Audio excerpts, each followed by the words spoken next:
From the heart of the jungle comes a savage cry of victory. This is Tarzan, Lord of the Jungle.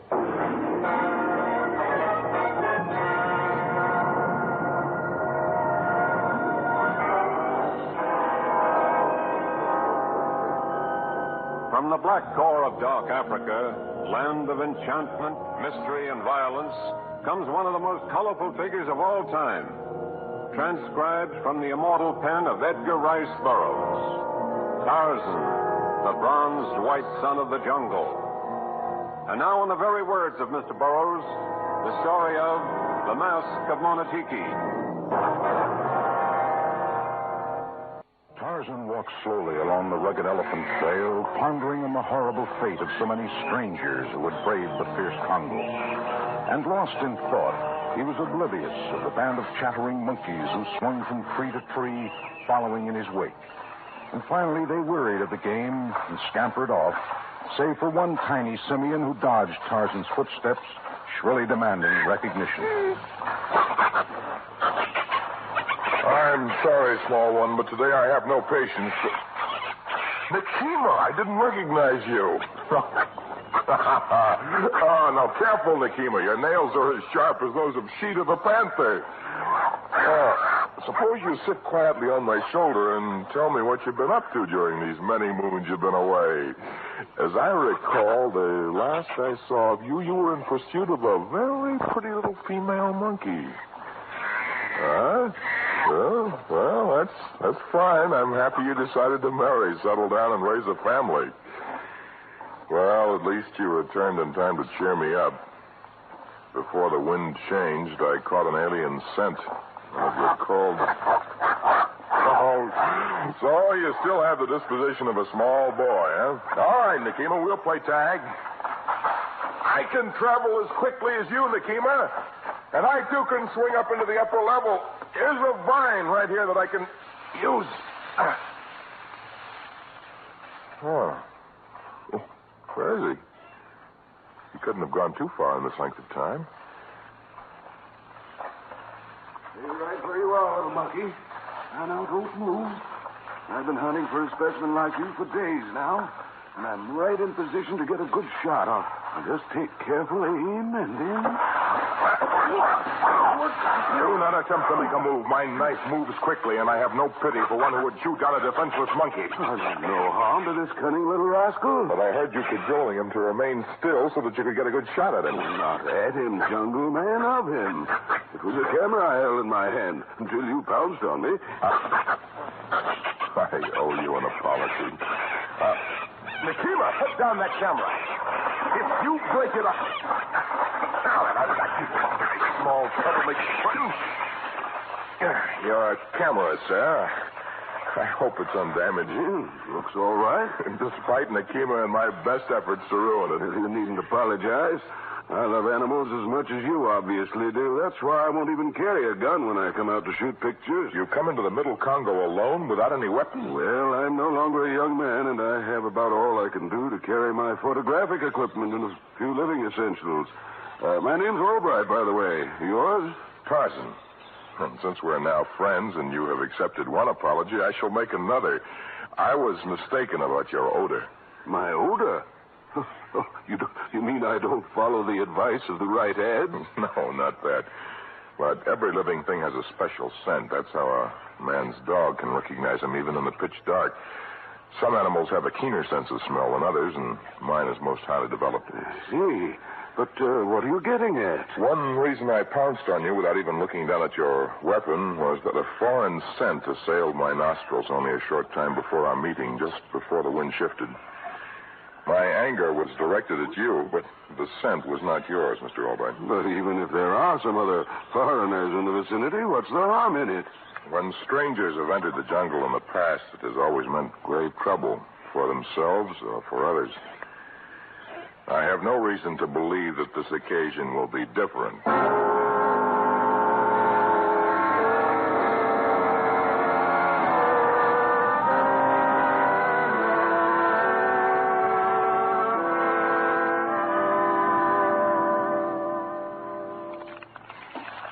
I must say, this camp you've built is a welcome change for me. That bed of boughs promises to be much more comfortable than crawling up on top of a rock. And that little cave you found proved an ideal spot for developing my film. Why must you develop them right away? Well, sometimes with all the heat and dampness of the jungle, fungi or mildew can ruin an entire spool of film. I'd have hated to lose that shot of the pygmy rhino, for example. I'm sorry I spoiled that picture of Nakima, but perhaps he'll pose for you some other time. He's gone to rejoin his family, but he might well be back. He's an awful gypsy. Do you really understand his chattering? Well, not the words, actually, but when one has spent a lifetime in the jungle, a literal translation of the language of animals isn't really necessary. You see that chaos just beyond the fringe of firelight? Chaos? An African wildcat. Wildcat? Well, hadn't we better... Well, that was what I meant. I can tell at a glance that he's recently feasted well and has been attracted only by curiosity. It's the two-legged animals who are drawn to a campfire that one must be wary of. I see you're back on your favorite subject. Well, if those men you smelled aren't miles away by this time, then they must have constituted the meal your friend, the Chaos, recently enjoyed. I think not. The Chaos dined on a jungle fowl while the strangers were climbing that hill in the distance looking for a campsite. When they observed our fire, they started down, and they should reach the north edge of this clearing within a matter of minutes. My George, I wish I had your Ouija board. They're breaking through the brush right now. What a fantastic shot they'd make. Oh, their wardrobe would provide a colorful picture. The Negro in his fifth helmet and store clothes. The Oriental in that elaborate Chinese robe. And the white man in the crude garments of a Dayala trader. They're certainly the strangest traveling companions I've ever seen. In Africa, only the normal is strange. And the strange is completely normal. I dare say. But I don't like the looks of them. Or their guns.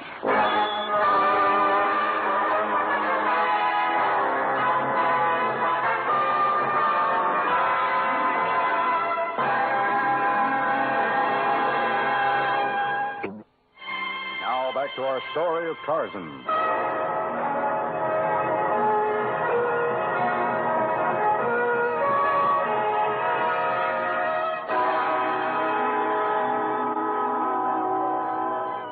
Although the strange trio very much, we shall attempt to be considerate campmates. My name is Roberts, and this gentleman is Mr. Tsao. This lowly one humbly adds his thanks for your graciousness in receiving us into your temporary abode. And this is Wotan. Glad to know you, gents. I am Tarzan, and this jungle is my home. My companion is Mr. Albright, who's come here to take pictures of wild animals. What brings you here? And serving as a guide, these gentlemen seek native African masks to take back to civilization. Masks? For many years, this unworthy one has stood in great awe and admiration of the exquisite masks created by primitive people. Not me. I can't see what anyone sees in them.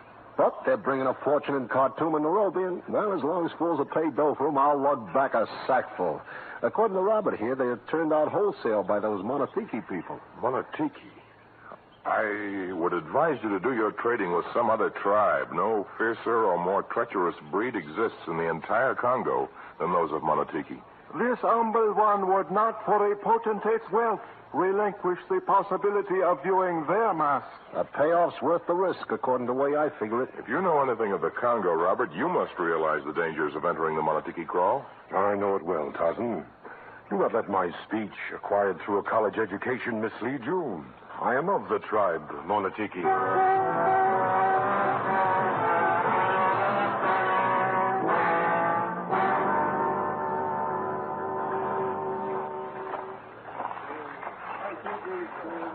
But, Tarzan, I still can't understand why you insisted on joining them in their trek to the Monatiki village. I am known as the Lord of the Jungle, Mr. Albright. If I can prevent even one casualty in the Congo, that title will have been partially earned. Well, with Robert, a member of their own tribe in our party, we may be safer than otherwise. Perhaps. Now, tell me why you really came along. Tarzan, my youth is far behind me, and I can't live forever. So if I can add a few unusual pictures to my collection, a few more exciting experiences to my memories, that's all that I ask. Do you think we could stop for a second? Certainly. We can catch up with the others. You want a picture of that white oryx? Right. I think I can pick him up with my telescopic lens. Which compartment of my bag did I put that lens in? Shall I hold your camera? I can just rest it on this tree trunk while I search. Must be under these packages of developer. I haven't used it since Nakima, Albright, grab your camera. He's making a beeline for it. Good work. I'm sorry, little playmate. You can't have Mr. Albright's camera, no matter how fascinating you find it. Well, the oryx is gone. Oh, well. I'll spot another one someday. Where do you suppose Nakima has been? Foraging for food for his family, perhaps. He laid in a stock for them, and now he's come to rejoin us. Yeah, I wish he could find a little food my poor old stomach could cope with. So far, my digestion has been our only casualty. Oh, perhaps there's been another. Our friends have turned back. Tarzan! Yes, Robert? What's wrong? I thought something was wrong with you when we looked back and found you weren't behind it. Hey, everything okay? I just stopped to take a picture, Mr. Vortman. Oh. We greatly fear fate had robbed us of your esteemed company upon our journey. I don't know why, but I had the strange idea that none of you was enthusiastic about our joining the safari. Once you assured me that you had no intention of dissuading us from our objective. I was most happy to welcome you as member of our humble group. What true lover of art could deprive another of the joys to be derived from viewing the imaginative craftsmanship of the féticheur? The which? The féticheur is a combination high priest, magistrate, and physician. The féticheur of Monatiki is most skilled in the making of masks and in translating the wishes of those effigies. He tells what the masks want to say? Have I got that straight? Well, many of the masks have religious significance. They are vested with unusual powers. The féticheur is the father of the religious masks. Others of the tribe take care of those designed for the remaining two classifications, the war masks and those of the dance. Well, they're all the same to me. I don't mind who comes along, just so none of you try to chisel in on my racket. The only reason I hesitated at first was that I feel responsible for each additional member of the party. It is important now that we are nearing the village that we remain close together. The sentries of Monatiki are deadly accurate with their blowguns, and the poison of their darts brings instantaneous death.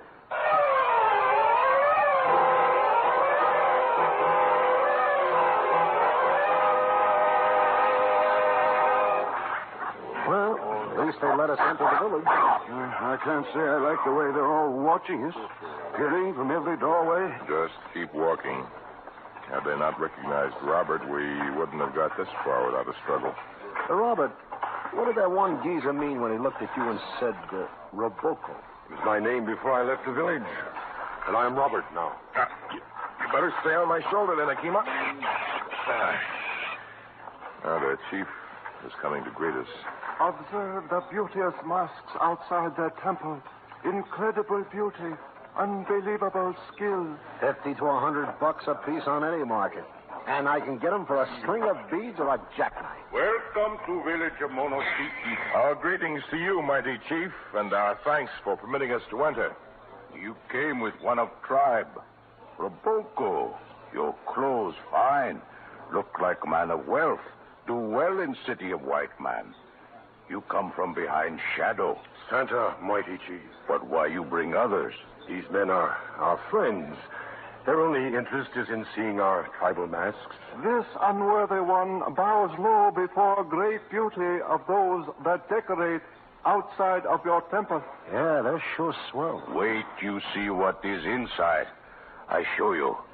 The mask of Monatiki, father all masks, voice our destiny. Come. You do us great honor, mighty leader of men. He's taking us all inside the temple. Isn't that pretty unusual? It is most unusual. The compliments concerning the masks evidently pleased him very much. Nakima, you better stay outside. Oh,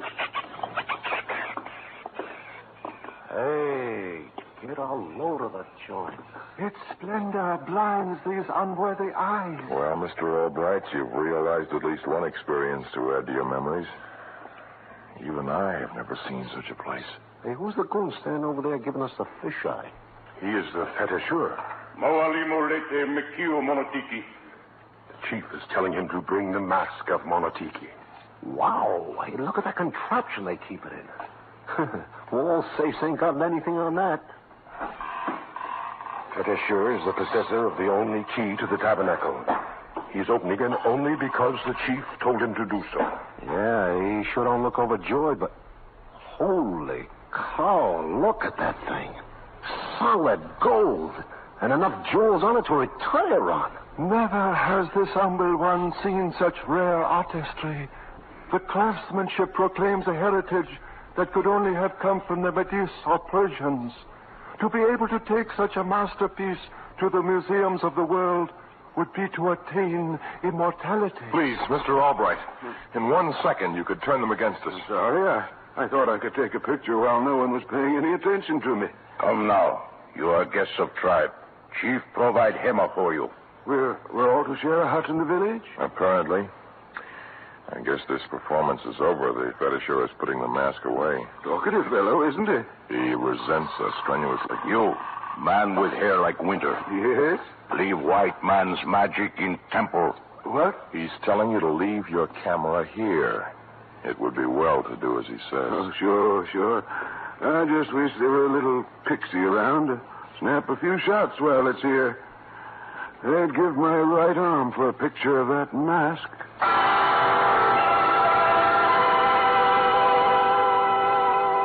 Well, you gotta admit this shack they give us ain't so bad. Oh, it's very, very late. I suggest we all attempt to sleep. Who knows what tomorrow may hold in store for us. Oh, sure surprised they give us the run of the place. You should see the mess I got already, and I hardly started. And I have combed the village from one end to the other. I have filled every pore of my being with the ecstatic beauty of their artistry. You, Mr. Albright? Oh, I've just been wandering around, Robert, looking at everything and wishing my camera wasn't locked up inside. Hey, what gives? The entire village seems to be coming here. In the middle of the night? And their voices are angry. On your feet, men. We may be... No one leave him.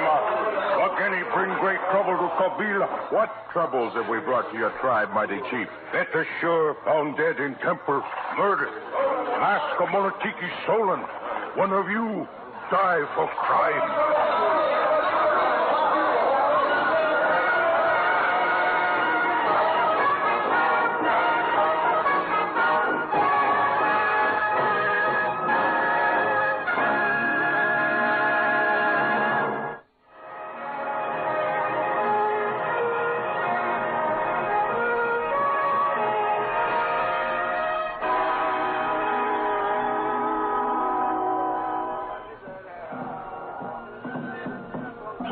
None of us can say exactly where he was at the moment of killing, but that does not make any of us a murderer. Yeah, how about that, Tarzan? The fetishur was killed with a gun, a weapon the Monatiki are unfamiliar with.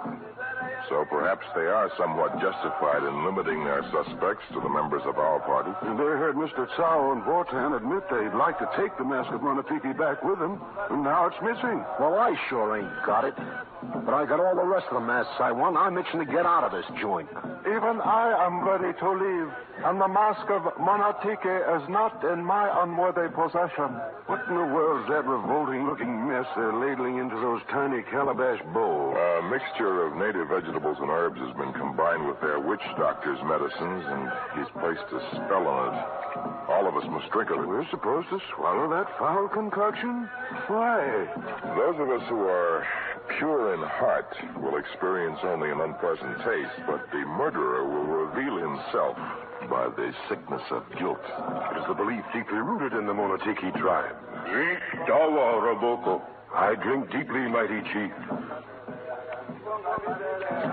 See, I am pure. He probably drunk buckets of the stuff during his youth, but I... Drink dawa, Wanatsau. I won't do nothing to him. He can take anything. He belongs to one of the mind-over-matter cults. Now, watch him. The taste is not unpleasant to my palate, mighty chief. Drink dawa, Tarzan. I drink. You pure, Tarzan. Buona Vortan. Okay, bottoms up.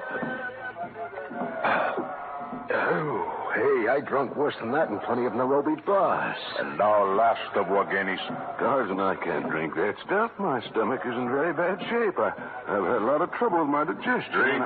They would consider your refusal to swallow it a full confession. Drink.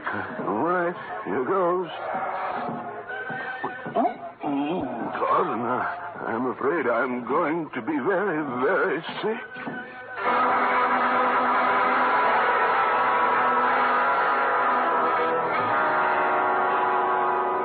The others are leaving. They're packing their things now.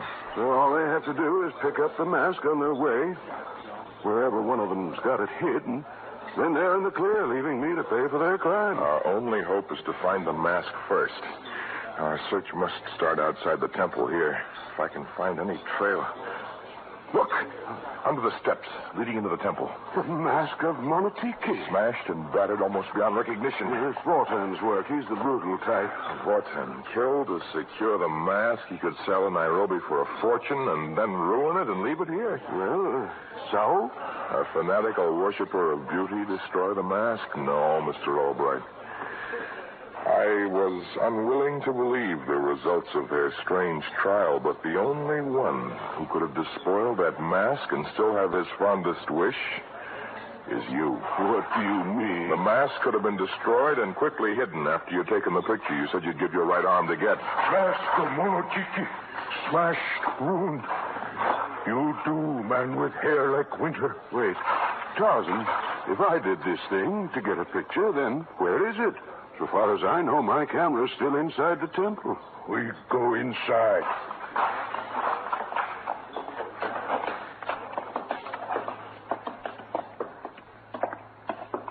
There. White man's magic.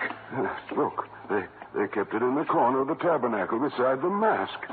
Well, it's just as I left it. Tarzan, do you suppose I could take a picture of the tabernacle? My last picture? I suppose so, but I doubt you'll live long enough. Tarzan, it's been used. Someone's used my camera. What? With this model, you can't press the trigger after a picture's been taken until you roll the film ahead. Someone's taken a picture, I'm sure of it. Goodness knows when or what of. If it were taken last night, would the picture come out? Well, if those altar torches were lit at the time and we leave the film in the developer long enough, we might see something. Could you develop the film here? I have all my supplies in that kit. Your life could depend on the results of your developing, Mr. Albright. It's a wild idea, of course, but if the camera was tampered with, it might have happened around the time of the murder. It's barely possible that it might give us some sort of clue. Great Chief, do you understand what I've been getting at? No, do you? I give you 1 hour. Try white man's magic.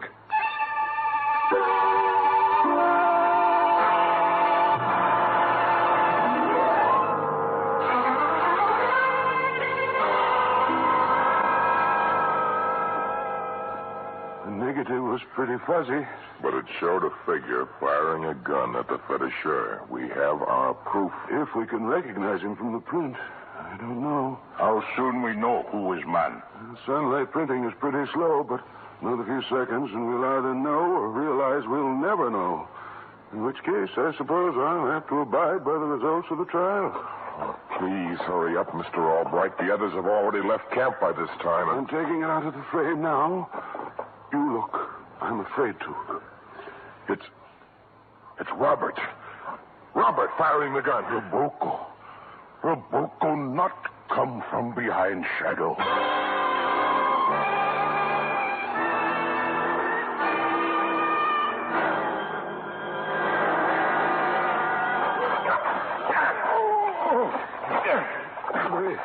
Let me up, Tarzan. I'll confess everything.